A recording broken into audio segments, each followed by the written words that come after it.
세상에서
우리 전미자 권사님께서 나오셔서 우리를 대표해서 하나님 앞에 기도드리도록 합니다.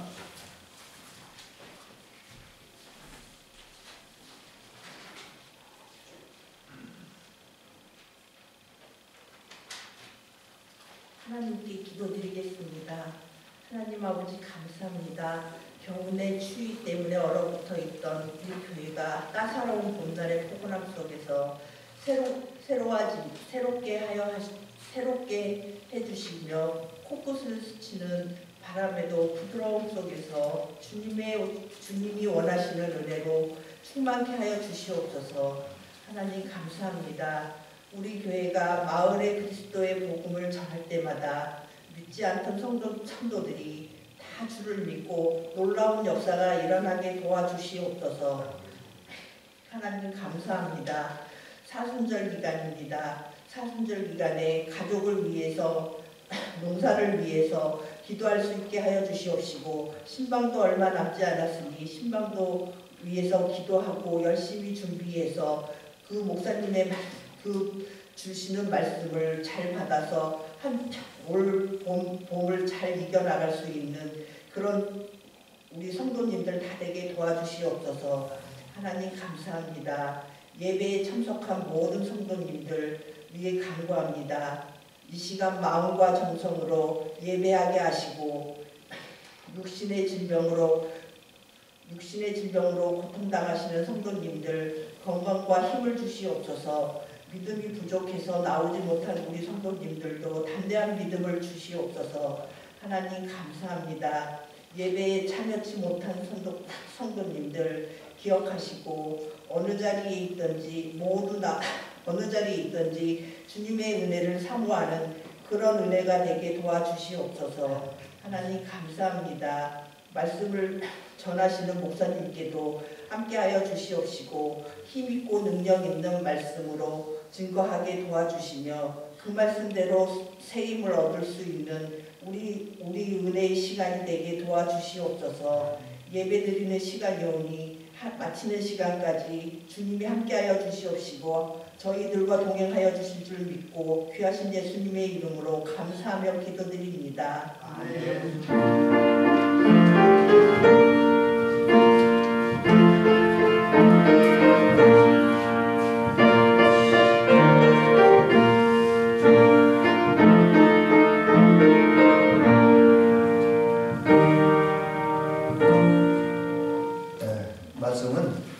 구약성경 시편 95편 6절입니다. 우리 한 절이니까 같이 한번 읽어보겠습니다. 시작. 오라 우리가 굽혀 경배하며 우리를 지으신 여호와 앞에 무릎을 꿇자. 아멘. 제가 다시 한번 천천히 공독을 해드리도록 하겠습니다.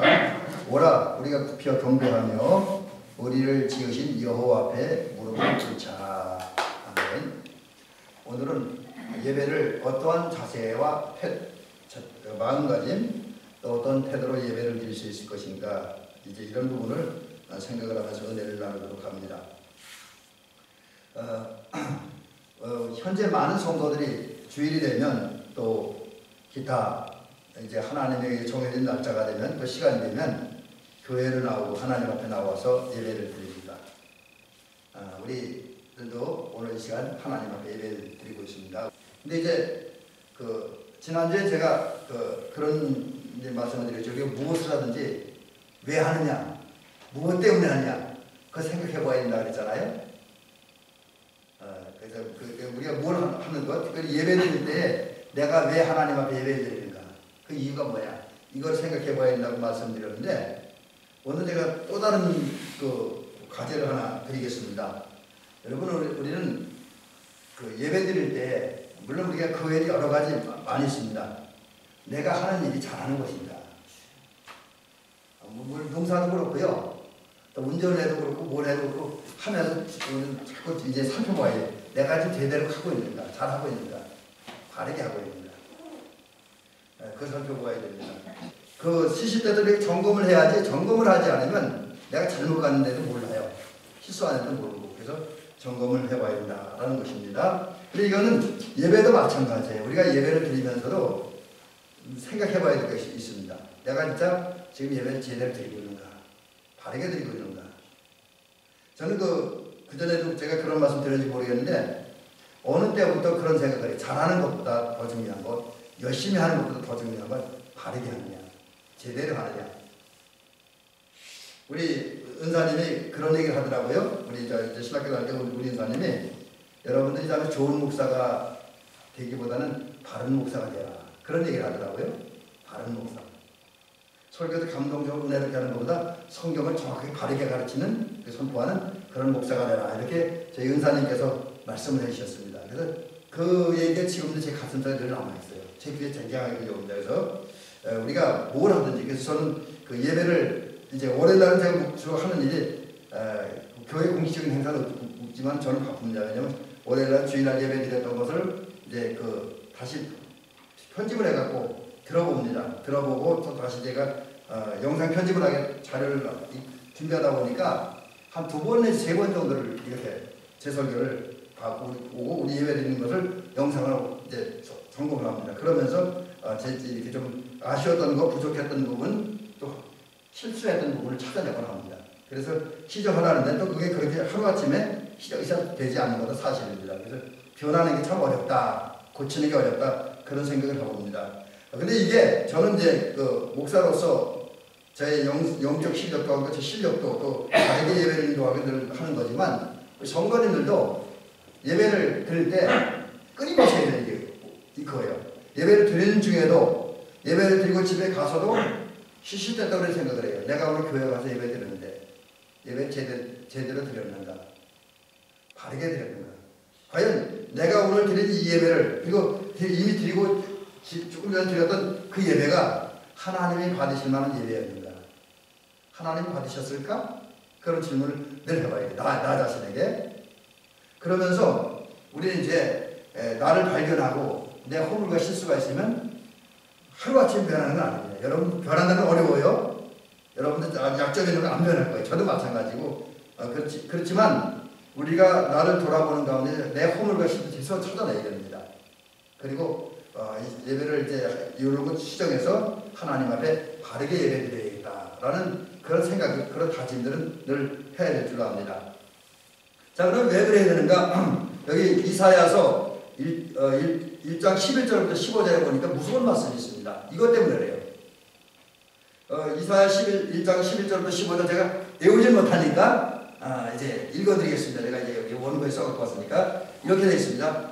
여호와께서 말씀하시되 너희의 무수한 재물이 내게 무엇이 유익하냐? 나는 숫 양의 번제와 살찐 짐승의 기름에 배불렀고 나는 수송아지나 어린 양이나 수염소의 피를 기뻐하지 아니하노라. 너희가 내 앞에 보이려오니 이것을 누가 너희에게 요구하였느냐? 내 마당만 밟을 뿐이니라. 헛된 재물을 다시 가져오지 말라. 분양은 내가 가증히 여기는 바요 월삭과 안식일과 대회로 모이는 것도 그러하니 성회와 아울러 악을 행하는 것을 싫어하나니 그것이 내게 무거운 짐이라. 내가 지기에 곤비하였느니라. 너희가 손을 펼 때에 내가 내 눈을 너희에게서 가리고 너희가 많이 기도할지라도 내가 듣지 아니하리니 이는 너희의 손에 피가 가득함이라. 여러분, 이 말씀이 무서운 말씀이에요. 사실은 왜 무서운 말씀이냐면 이 말씀의 의미는 뭐냐면 이스라엘 백성들이 안식일이 되고 절기가 되면 성전에 모였고 또 회당에 모여서 이 제사드립니다. 율법에 따라서. 그래서 외형적으로 볼 때 이스라엘 백성들이 드리는 제사는 의식이나 제물이나 그 모습에 있어서 부족함이 없습니다. 문제가 없습니다. 그런데 하나님은 그런 이스라엘 사람들의 예배를 안 받으시겠다는 거예요. 제물도 싫고 예배도 안 받으시겠다. 왜? 여러 가지 원인이 있지만 한마디로 얘기하면 이스라엘 백성들의 삶 자체가 마음에 안 들고 하나님 마음에 안 들고 또 예배드리는 모습 자체가 마음에 안 든다는 거예요. 의식적으로나 모습은 그렇단데 마음에는 하나님을 향한 그 헌신된 마음, 희생하는 마음, 제사드리고자 하는 마음도 없고 말씀을 듣고자 하는 마음도 없고 순종하고자 하는 마음도 없다. 그리고 예배 드리고 나가서 사는 삶의 모습을 보니까 문제가 많다. 그래서 여기 보니까 이제 뭐라고 되어 있습니까? 너희 손에 피가 가득합니다. 오늘 뭐 피가 가득하다면 뭐 누굴 폭행했다든지 아니면 누굴 이제 이렇게 살인했다든지 물론 문자적으로는 그런 의미가 있습니다만 피가 가득한 말은 다른 말하면 이스라엘 사람들이 허물가지가 많다는 거예요. 삶의 현장에서. 그래서 그러한 그 예배드리는 제사드리는 외적인 모습과 다르게 이중적인 모습을 살아간 이스라엘 사람들이 예배 안 받겠다는 거예요. 그리고 예배 드릴 때도 겉은 그렇던데 의식은 있는데 내용은 있는데 예배 드리는 사람들의 마음이 순수한 마음으로 하나님께 드려지지 않기 때문에 안 받으시겠다. 이런 선언을 하고 있습니다. 근데 이게 이스라엘 백성들만 향한 선언이면 얼마나 좋겠어요. 우리가 드린 예배를 하나님이 기뻐 받으시고 우리 은혜를 주신다고 한다면 그것보다 더 좋은 건 어디 있겠어요. 또 우리 예배를 하나님 인정해 주시고 칭찬해 주시면 그보다 더 좋은 게 어디 있겠어요. 그죠? 근데 어떤 경우 저 자신을 봐도 그렇고 우리 이렇게 돌아보면 우리 예배가 과연 하나님이 받으신 예배였을까? 또 우리 삶이 하나님 합한 삶이었을까? 라는 질문을 던져보면 자신 있게 대답하기가 쉽지는 않습니다. 때문에 우리는 끊임없이 이스라엘 백성들이 당한 비극을 당하지 않기 위해서 또 그 자기의 제사와 제물을 예면당한 가인과 같은 비극을 당하지 않기 위해서 우리는 예배를 드릴 때마다 또 예배를 드리고 난 후에 내가 지금 드리고 있는 이 예배 그리고 집에 가서는 내가 오늘 하나님 앞에 든 주일날 예배 저녁 예배를 하나님이 기뻐 받으셨을까? 이런 질문을 해봐야 되는데 그래서 저 같은 경우도 가끔 가다가 제 자신의 삶도 신앙도 돌아보면 뭐 최선을 다한다고 했지만 하나님 앞에 자신 있게 대답할 수 있는 부분이 그렇게 많지를 않은 것을 느끼면서 늘 이제 회개하는 마음을 갖습니다. 그러니까 우리 여러분들도 어쩌면 저보다 나은 분도 있지만 그렇지 못한 분도 있을 거예요. 그러나 낳고 덜하면 조금 차이, 큰 차이도 없습니다. 그래서 우리는 끊임없이 내가 예배를 드리는데 이 예배가 하나님 받으실 만한 예배였는가? 하나님 기뻐하신 예배였는가? 늘 생각을 하면서 우리가 예배 생활하는 또 우리 신앙 생활 삶도 그렇게 되어지기 주의 간절히 부탁드립니다. 자 그러면 이제 하나님 받으시는 예배를 드리기 위해서 우리가 어떠한 자세를 가지고 예배를 드려야 되는가 라는 것을 이제 오늘 본문에서 하나 다른 성경을 통해서 한 몇 가지 한 서너 가지 많으면 네 다섯 가지 정도 소개를 드리면서 오늘 말씀을 마치려고 합니다. 자, 첫 번째 우리가 예배 드릴 때 오늘 본문에 있는 얘기입니다. 심신이 마음과 몸에 무릎을 꿇고 하나님 앞에 회개와 용서를 구하는 자세를 가지고 예배 드려야 된다는 거죠. 마음과 몸에 무릎을 꿇고 제가 왜 그 몸에 무릎만 아니라고 안 그러고 마음이라 그랬냐면 요즘에 우리가 예배 드릴 때 무릎 꿇고 예배 드리지 않잖아요. 그죠? 다 의자에 앉아 예배 드리니까. 그래서 어쩌면 육신의 무릎을 꿇는다라고 하는 것은 요즘의 현대적 의미에서 그렇게 우리 생활에 다가오지 않을 거예요. 왜? 우리가 무릎 꿇는 일이 거의 없으니까. 우리 다 앉아서 예배 드리고 기도도 그렇게 하잖아요. 그래서 우리가 무릎을 꿇는데 육신의 무릎 꿇으면 더욱 좋지만 그게 힘들으니까 마음의 무릎을 꿇어야 된다. 그리고 회개하고 용서를 구하는 자세로 예배드려야 된다는 거죠. 오늘 그 시편 95편 6절을 제가 다시 한번 읽어드립니다. 오라 우리가 굽혀 경배하며 우리를 지은 여호와 앞에 무릎을 꿇자.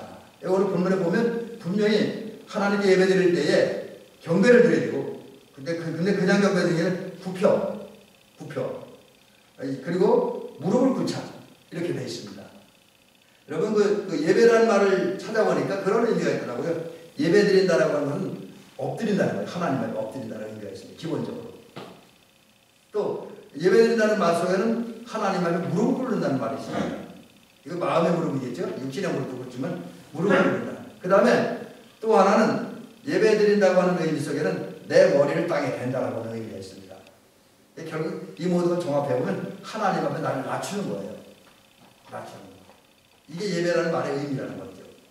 자, 우리는 예배 드릴 때 이 마음, 물론 우리가 뭐 굳이 육신의 무릎, 이런 의자가 있는데 무릎을 꿇고 앉을 필요는 없습니다. 그렇게 안 해도 돼요. 또 굳이 우리가 땅에 내 얼굴을 대지 않아도 돼요. 그러나 마음만은, 정신만은 내가 하나님 앞에 엎드려야 돼. 그러니까 엎드린다고 하는 굴복한다는 의미입니다. 낮아진다, 굴복한다. 그 자세가 우리에게 있어야 된다. 자, 그러면 그런 예배를 드릴 수 있는 사람은 누구냐? 바로 믿음 있는 사람. 실제로 우리의 선배인 아브라함이라든지 여호수아라든지 모세 같은 사람들을 사도 요한 같은 사람들이 하나님 앞에 무릎을 꿇고 경배드리며 예배드렸습니다. 우리도 그렇게 했는데 그거 할 수 있는 사람은 누구냐? 믿음 있는 사람. 적어도 하나님은 나의 아버지, 나의 주인. 반면에 나는 하나님의 자녀이고 하나님의 백성이고 하나님의 종이라고 하는 이런 믿음이 있는 사람만이 하나님 앞에 엎드릴 수 있습니다. 이 자세가 없는 사람은 절대로 하나님 앞에 엎드릴 수가 없습니다. 자, 그렇다고 한다면 우리가 하나님의 은혜와 성령의 도우심을 따라서 하나님은 나의 아버지로, 나의 주인으로, 나의 왕으로 인정하고 나는 그 앞에 종이다, 자녀이다, 그의 백성이다 라는 의식을 가져야 되고, 그런 믿음을 가질 때 우리는 자연스럽게 나를 낮추고 겸손한 자세로 하나님 앞에 예배를 드릴 수 있다. 그러면서 또 우리는 이제 겸손하게 엎드린다면 뭘 해야 되는? 우리의 죄를 고백해야 됩니다. 우리의 죄를 고백해야 돼요.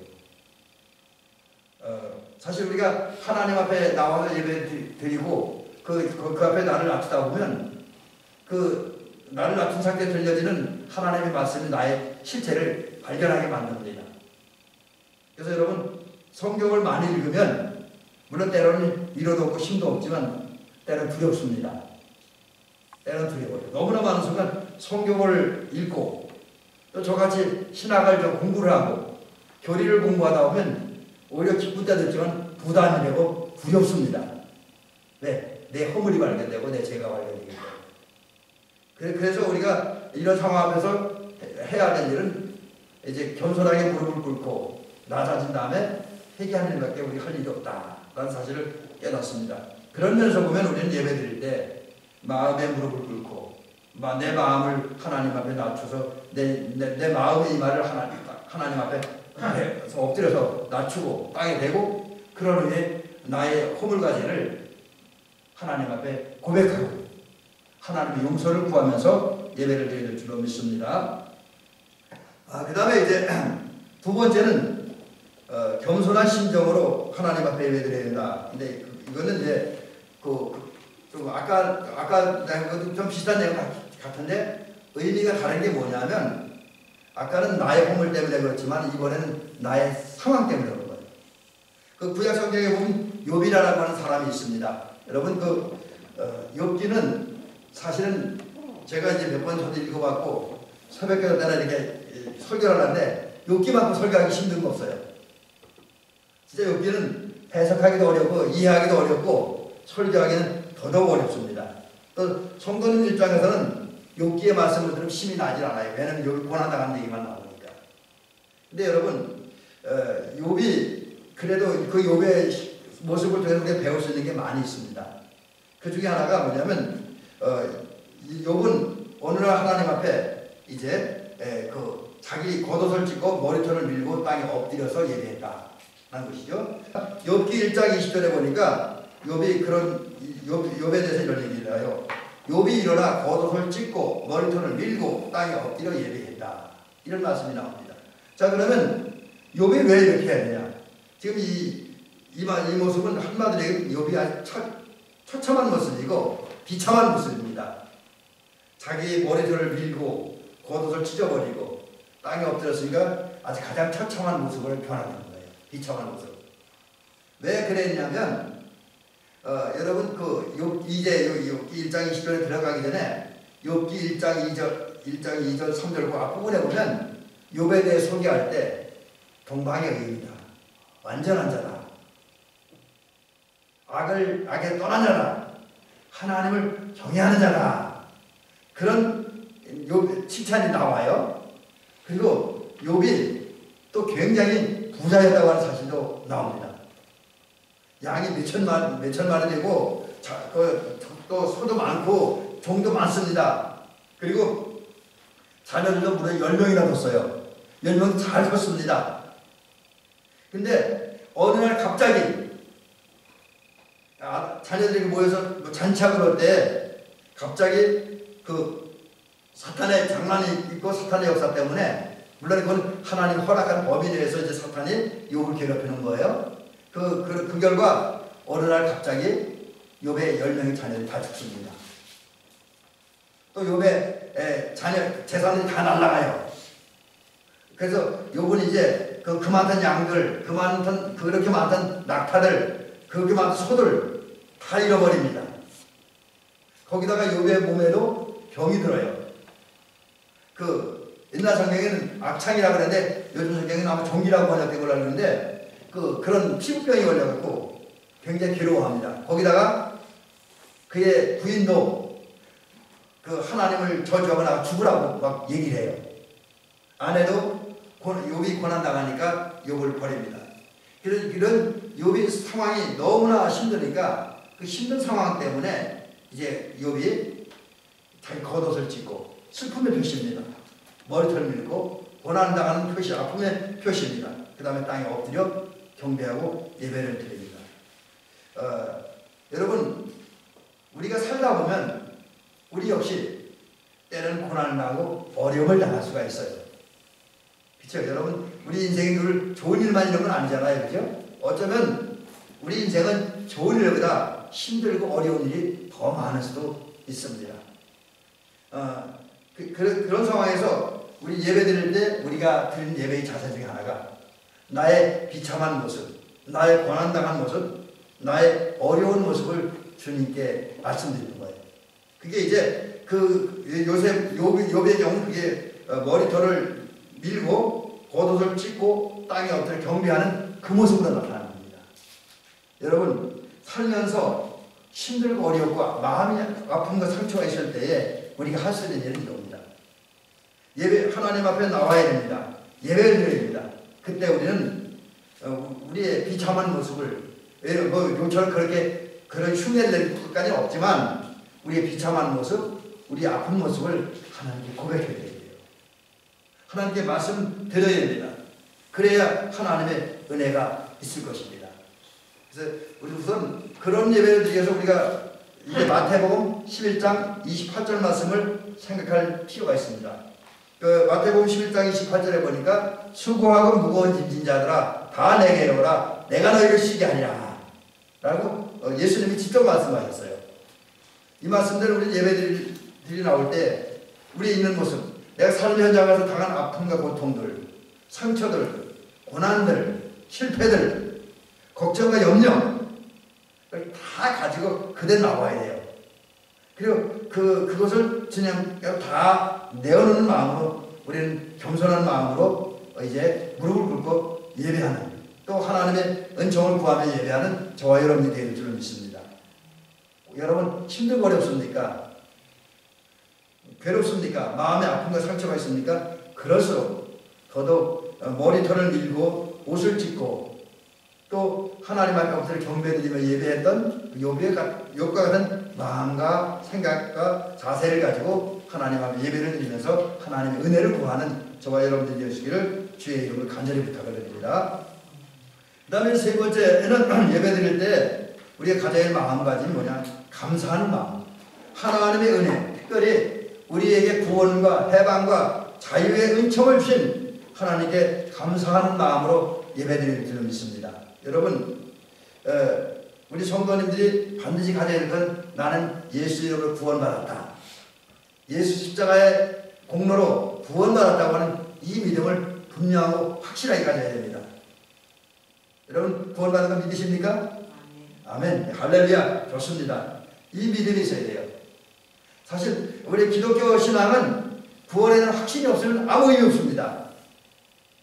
그래서 우리 감리교회 감리교를 시작하신 웨슬레 목사님도 물론 신앙이 전혀 없는 건 아니지만 구원에 대한 확신이 부족해서 그러니까 정확한 나이가 지금 제가 기억이 안 나는데 그분이 1703년에 태어났고 1728년에 회심했으니까 대략 한 25살에서 26살 정도 되는 것 같아요. 지금 어릴 적 계산해 보니까 그때까지 어릴 때부터 신앙생활 했지만 월드스케이트 거리에서 또 어떤 신앙 체험을 통해서 구원에 대한 확신과 감격을 갖기 전까지 그런 신앙생활을 했지만 행복하지 않았습니다. 늘 그 마음에는 뭔가 묵직하게 돌같이 이렇게 묵직한 그런 게 눌러요. 신앙생활 하는데도. 심지어 그분은 옥스퍼드 대학의 교수님이 됐습니다. 또 영국 국교에 요즘으로 성공회예요. 우리 원래 웨슬레 목사님 감리교인이 아닙니다. 감리교는 그들나무 영국 국교 성공회 목사님. 성공회는 오히려 그 장로교나 감리교와 좀 다르게, 장로교는 다른 교회들과 다르게 천주교적에 가깝습니다.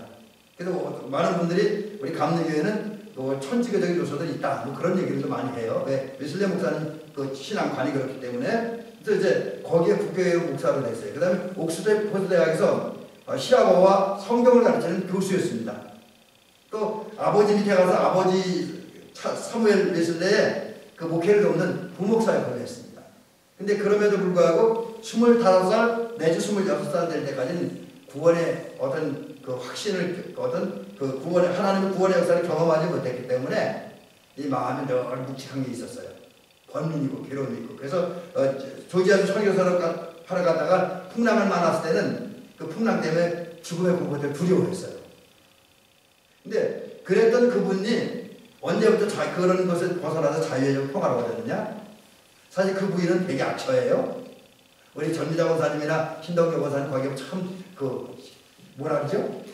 아주 대단한 아름다운 부인들입니다. 왜냐하면 웨슬레 목사님 부인은 되게 악처예요. 그래서 좀 동생이 찰스 웨슬레가 형님네 집에 갔다면 어느 날 그 형님이 그 형수님의 손에 이 머리를 붙들려갖고 질질 끌려다니고 나중에 보니까 형수님 그 손에 있잖아요. 웨슬레 목사님 자기 형님의 머리카락이 하늘로 뽑혀있고 그 머리카락이 여기 방에 막 굴러다녔다 그래요.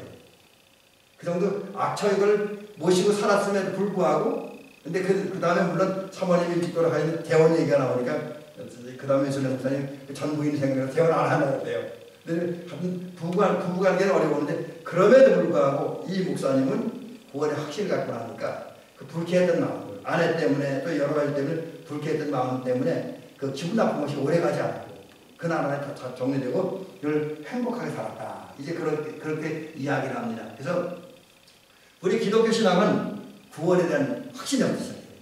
근데 하나님이 우리를 구원하셨습니다. 성경은 분명히 얘기합니다. 내가 너를 구속하였고 여기 제가 이사야 43장 1절부터 4절까지 이렇게 정리해봤는데 시간 때문에 요것만 얘기할게요.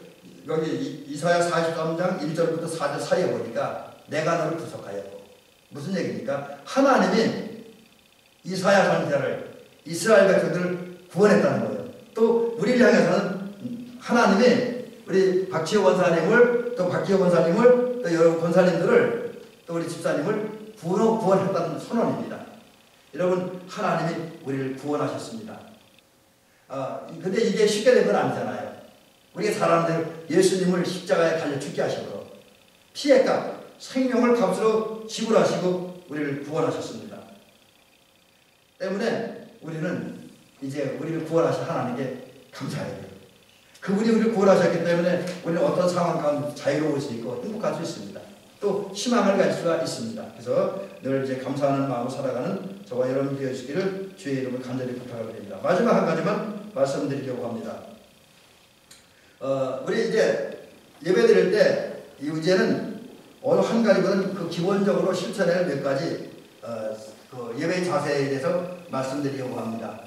우리 성도님들 대체로 잘 하시는 것 같아요. 잘 하시는 것 같은데 제가 다시 한번 부탁을 드립니다만 우리 예배를 이제 그런 식으로 지금 진행을 해 나가고 있습니다. 우리가 예배에는 기본적으로 참석해야 되는데 참석할 때에 어떤 교회 가면 그 예배 묵상한 기도 드리기 전에 그런 분들 꽤 돼요. 어떤 다른 교회 가보면 얼마 전에 그 인터넷에 가서 어느 교회 예배 시간을 봤어요. 유튜브로. 근데 그 예배전 찬송할 때는 교인들이 별로 없더라고요. 근데 이제 제가 가버리면서 중간에 쭉 넘어가서 설교 들으려고 가보니까 그때는 교회에 꽉 찼어요. 이게 무슨 얘기냐 하면 예배들이 일찍 안 나왔다는 거예요. 예배시 다 돼서 나왔거나 조금 늦게 나왔거나 라는 것을 증명하는 이 모습이죠. 근데 여러분 우리는 그래서는 안 됩니다. 여러분 바쁘고 힘든 건 알지만 그럼에도 불구하고 우리가 하나님 기뻐하는 예배 드리고 우리가 안정되고 평화롭고 행복한 예배, 은혜로운 예배를 드리려면 적어도 15분 전까지는 교회에 나와야 됩니다. 15분 전까지. 그래서 우리 교회는 7시에 예배 시작이면 보통 6시 45분이나 늦어도 50분 찬송 시작하잖아요. 이유가 그거예요. 미리 예배 준비하느라고. 그래서 예배 전에 조금 일찍 좀 시간 내서 나왔으면 좋겠고요. 그 다음에 나와서 그냥 허겁지겁 예배 드리기보다 좀 일찍 나와서 좀 준비하면서 마음의 안정을 찾으면서 예배를 준비하는 저와 여러분들이 줄 믿습니다. 조용히 앉아서 성경도 미리 찾아놓고 또 찬송도 우리 주보에 미리 다 나가잖아요. 미리 찾아놓고 그래서 예배 드릴 수 있는 준비를 했으면 좋겠습니다. 그러면서 그것만 하면 안 되죠. 또 하나님의 은혜와 성령의 충만한 역사를 사모하는 마음으로 이 예배를 기다리는, 그리고 기다리면서 또 동시에 기도하고 묵상하는. 그래서 저는 이 기도하고 묵상하는 가운데 여러분들이 하나 더 제안을 드리고자 한다면, 여러분 예배 드릴 때 나름대로 영적 목표를 정하시기 바랍니다. 내가 어떻게 하나님께 영광을 드리고 그 결과 어떤 은혜를 받을 것인가에 대한 영적 목표를 정하세요. 그냥 아무 의미 없이 아무 생각 없이 나와서 앉았다가 가면 그 예배는 무의미야, 무가치한 예배 됩니다. 우리 목사님들이 설교 준비할 때 그냥 하는 게 아니라 오늘은 성도들에게 무슨 내용을 전하겠다라 분명 그 목표의식을 가져야 돼요. 그래서 제가 설교를 보면 30분, 길게는 40분도 하는데 그 설교 한마디로 하면 1분 안에, 아니 1분? 한 30분 안에 끝낼 수 있게 한마디 딱 요약할 수 있어요. 여러분도 예배 드릴 때 여러 가지 의식이 있지만 또 여러 가지 할 일이 있지만 내가 오늘 예배 드릴 때 어떻게 하나님께 영광 돌릴 것인가, 어떻게 하나님을 기쁘게 해줄 것인가, 그건 예배의 목적. 그 다음에 오늘 말씀을 통해서 무언가를 느끼고 깨달아야 되겠다고 하는, 특별히 성경을 보면 대충 흐름을 알잖아요. 여러분들 신앙생활을 했으니까. 그러니까 성경을 읽으면서 이미 제시된 말씀이니까 읽으면서 이 말씀을 통해서 나는 한번 이런 은혜를 받아야겠다, 이런 깨달음을 얻어야겠다는 영적 목표를 가지고 예배에 참석하면 더더욱 좋겠다. 이제 그것이 묵상을, 기도를 통해서 이제 정해져야 된다는 거죠. 그 다음에 이제 이거는 상식적인 건데, 물론 잘들 하는 거예요. 그렇지만 다시 한번 정리한 차원에서 말씀드린다고 한다면, 예배 드릴 때 우리는 옷도 신경 써야 돼요. 뭐 그렇다고 저로 비싼 옷 사입을 하는 게 아닙니다. 그런 건 저는 관심 없어요. 근데 예배 드려 나올 때 옷은 단정하게 입고 나와야 돼요. 뭐 우리 교회는 젊은 분들이나 그런 분들이 별로 없어 다행인데, 도시에는 우리 선배 목사님이 그런데 어떤 데는 여름에는 목사님이 어떤 눈을 둘지 모르겠대요. 왜? 복장들 너무 이상한 복장들, 너무 노출이 심한 복장들 옷을 입고 나와서 목사님이 눈을 둘 수가 없대요. 너무 민망해서. 여러분 그러면 안 돼요. 예배는 나올 때 비록 새 옷은 아니고 또 비록 비싼 옷은 아니더라도 단정한 깨끗한 옷, 그런 옷을 입고 나와서 예배를 드려야 된다라는 것이죠. 그 다음에 이제 예배 드릴 때 사실은 이제 이 얘기 좀 오해를 살 수도 있습니다만, 구약의 모든 구약 성경에 등장한 제사들 때문에 꼭 예물이 들어있어요. 근데 오늘날 우리는 예배 드릴 때 모든 예물 드리는 건 아니잖아요. 속회 예배라고 주일 낮 예배를 예물로 드립니다. 근데 적어도 주일 낮 예배 나올 때는 우리가 내가 생활하는 경제적 범위 내에서 최선을 다해서 헌금을 준비해서 예물을 준비해서 가지고 나와야 된다라는 것도 좀 기억하셨으면 좋겠습니다. 그 다음에 이제 예배가 교회에 들어왔고 예배가 시작되었습니다. 자, 그러면 여러분 뭐 어쩔 수 없이 급한 사정이 있을 수 있어요. 뭐 그냥 누구는 예배드리다가 갑자기 설사가 나고 튀어나갔다고 그러는데 뭐 그런 경우는 어쩔 수 없죠, 그죠? 교회에서 뭐 용병을 쓰잖아요. 예배드리다가 그런 경우나 아니면 특별히 뭐든 생사에 관계되는 게 아니라면 예배드릴 때 가능하면 움직이지 않는 게 좋아요. 움직이지 말아야 됩니다. 그리고 예배드리면 집중해야 되고, 또 간혹 이제 도시 가면 젊은 친구들, 우리 신학생들도 우리 친구도 그런 친구가 있었는데, 예배드릴 때 목사님 설교하는데 거기서 자꾸 낙서해. 그렇다고 목사님 설교를 받아서 이쁘다 그러는데 엉뚱한 짓 하더라고요. 주보에다가. 여러분 그런 거 하면 안 돼요. 예배드릴 때는 책도 성경책 외에 다른 책 보지 말아야 돼요. 잡지나 뭐 신문 같은 거 보면 안 되는데, 어떤 경우는 도시 가면 그런 친구도 있어요. 그래서 이런 걸 하면 안 된다 하는 것입니다. 그리고 쓸데없는 잡담들도 하지 않는 게 좋습니다. 그러니까 예배드리려면 집중해야 된다라는 것이죠. 그 다음에 이제 예배드리면서 꼭 기억해야 돼요. 우리는 의식은 살아있어야 돼요. 그냥 멍청하게 앉아 있으면 안 됩니다. 생각이 있고 마음이 살아있는 의식이 있는 예배를 드려야 돼요. 우리 기독교인들에게는 두 가지가 살아있으면 뜨거운 가슴과 냉철한 머리가 있어야 돼요. 그래서 머리로는 살아있는 정확하고 분명한 의식과 정신을 가지고 예배드려야 말씀을 제대로 듣고 은혜를 받을 수가 있습니다. 그 다음에 이제 예배드리면서 이것도 목표 중에 하나가 되는데, 말씀을 들으면 그냥 듣고 흘리는 것이 아니라 그 말씀에서 내가 느끼고 깨달은 것이 있잖아요. 그죠? 뭐 그게 많을 수도 있고 적을 수도 있는데 한두 가지라도 느끼고 깨달은 것이 있으면 그 말씀을 살아보겠다라는 다짐과 결단을 해야 됩니다. 자, 그렇게 예배드리고 그 다음에 예배 끝난 다음에 좀 그냥 너무 바쁘니까 그런데 그냥 예배 그냥 돌아가기만 하면 안 돼요. 적어도 이렇게 성도들과 주변에 있는 사람들과 인사도 하고 좀 대화도 나누고 뭐 그러면 좀 짧은 시간이지만 아름다운 교제를 나눴으면 좋겠습니다. 그래서 우리 교회가 지금 예배 시간에 이렇게 성도의 교제를 나누는데 이거 우리 약식입니다. 그전에 제가 여기 온 다음에 정혜원 연수 교육 갔을 때 외국 교회 예배 드리는 모습을 보니까 그분은 성도의 교제를 나눌 때 우리처럼 이렇게 나누는 게 아니라 왔다 갔다 하다가 주일 아니에요. 몇백 명에도 그냥 그들이 다 왔다 갔다 해요. 왔다 갔다 하면서 손도 잡고 악수하고, 외국에 인사는 이렇게 호응하고 뽀뽀하고 그런 거잖아요. 물론 키스하고 다르지만 그런 거 하더라고요. 그래서 우리 성도들도 예배 드린 다음에 그냥 돌아가기 바쁘지 말고 우리 같은 성도들끼리 일주일에 자주 만나는 것도 아니잖아요. 한두 번 만나는데 따뜻하게 인사하고 웃으면서 또 서로 축복하면서 희망을 주면서 삶의 현장으로 돌아가야 될 줄로 믿습니다. 자, 이제 말씀을 마칩니다. 오늘 제가 예배에 대해서 여러 가지를 말씀드렸는데 여러분 우리가 중요한 것은 겸손한 마음을 하나님 앞에 엎드립니다.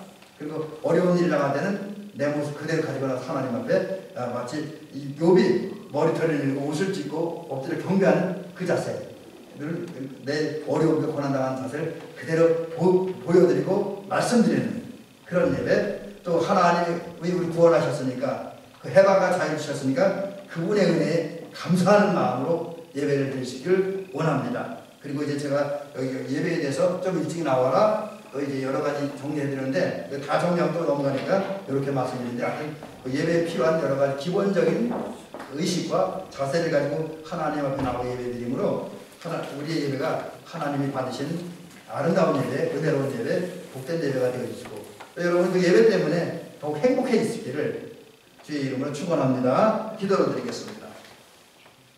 은혜로우시고 자비로우신 하나님 아버지 감사합니다.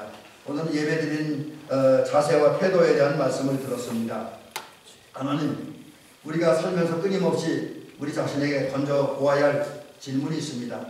우리가 예배드릴 때는 왜 드리는가, 무엇 때문에 드려야 되는가 하는 것, 또 일상생활에서 가정을 위해서 사회 속에서 살아도 내가 이 일을 왜 하는가, 무엇 때문에 하는가, 목적의식에 대한 질문을 끊임없이 해야 됩니다.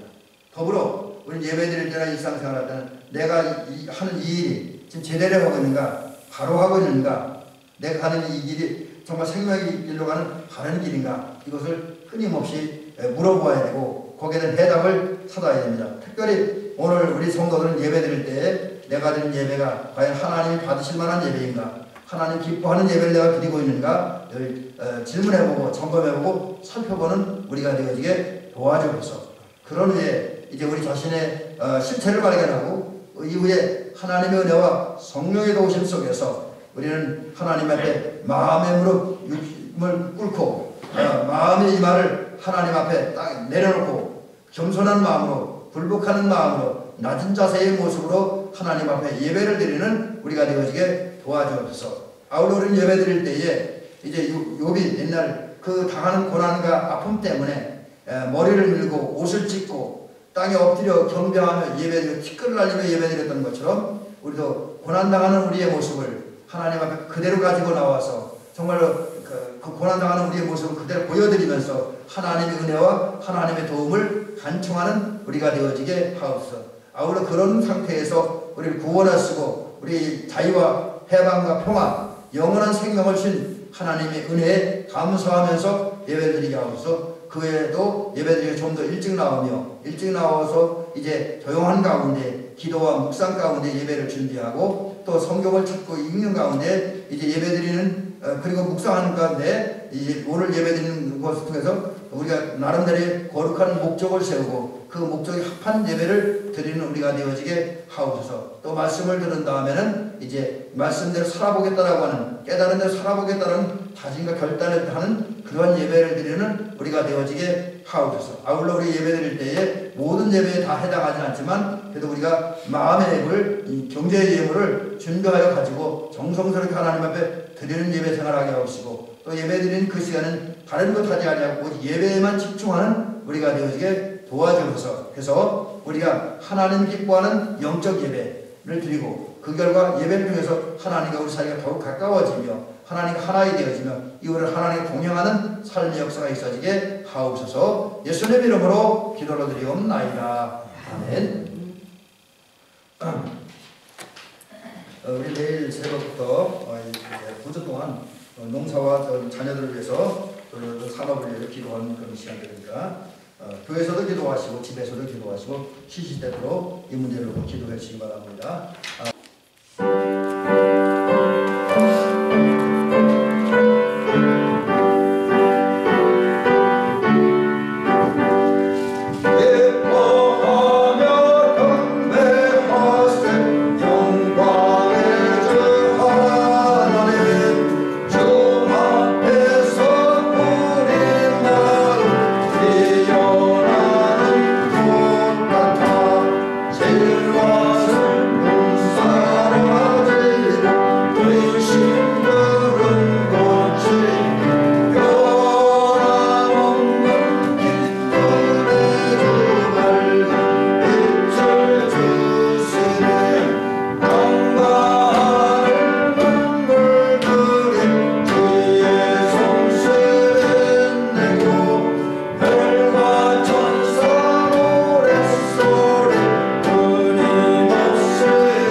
구원하시기 위해서 세상에 오셨고 고난의 길을 걸으셨고 십자가에 달려 죽으심으로 구원의 길을 완성하시고 3일 후에 부활하심으로써 이제 세상에 기쁨과 희망과 평화를 주셨고 지금은 우리에게 재림의 소망을 주신 예수 그리스도의 은혜와 또 독생자 예수 그리스도를 세상에 보내시기까지 그 십자가에 달려 죽게 하시기까지 우리를 사랑하신 하나님 아버지의 사랑과 역사하십니다. 또 우리를 진리 가운데 인도하기 위해서 때로는 우리를 책망하시고 때로는 우리를 격려하시고 때로는 우리 희망과 용기를 주시고 감화감동 인도하시는 성령님의 감동 역사 인도하시니 오늘 하나님 앞에 나와 예배를 드리고 오늘 예배의 태도라는 주제 속에서 귀한 하나님의 말씀을 듣고 이제 하나님 앞에 온전한 예배, 하나님 기뻐하는 예배, 하나님 원하는 예배를 드림으로써 예배를 통해 하나님께 영광 돌리고 예배를 통해 하나님의 은혜 받고 예배 후에 늘 주와 동행하기를 원하는 그래서 복된 삶을 살기를 원하는 사랑하는 대비교 성도님들 우리 장로님과 우리 권사님들과 우리 집사님들과 모든 성도들과 성도 삶 위에 이제로부터 영원히 함께 하옵시기를 간절히 간절히 축원하옵나이다. 아멘.